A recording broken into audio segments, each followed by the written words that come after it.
All right, so we are ready to program the module now. And what we're going to do is take the harness, plug it into the module in a specific order. We're going to turn the ignition on, and then we're going to pay attention to the LEDs on the unit. So what we're going to do first is we're going to take the bigger black connector that plugs into the module. It's going to go on this side with the little push button, and then there's a black, and a blue. So we're going to take that black connector and we're going to plug it in, but before we do so, we're going to push and hold the button that's on this module. So I'm going to push and hold it with my thumb. I'm going to plug the black connector in, and we're waiting until these LEDs on the end flash red. So they're flashing red, let go of the button, the LEDs will go off, and now plug in the remaining connectors. So we have the blue one that's going to go right here. Make sure you plug the blue into the blue, and then the black one goes on the back side. It's only going to fit one spot, so just plug it in. And now we are ready to program the first part of the module. So now what we're going to do is turn the ignition on. We're going to get a solid green light for 2 seconds. It's going to go off. That means the module is complete. If we get a green flashing light, we'll have to turn ignition off.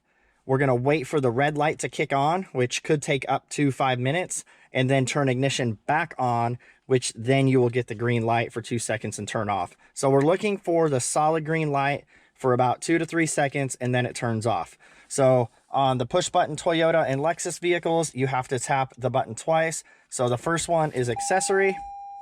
The second push is going to be ignition, and we're going to look at the light. So here we go. So we get a red light.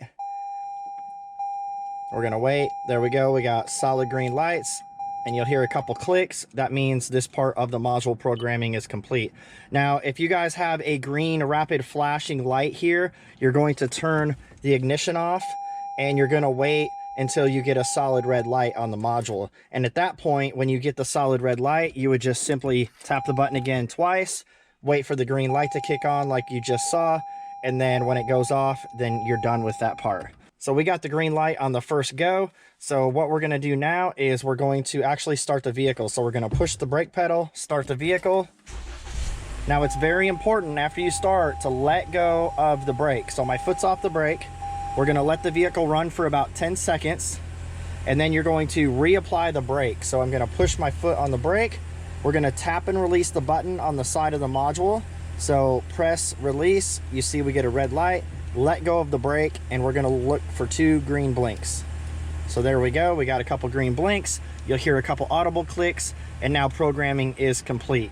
And then go ahead and jump out of the vehicle. Make sure that all the doors, the hood, the trunk, the hatch, everything is closed up.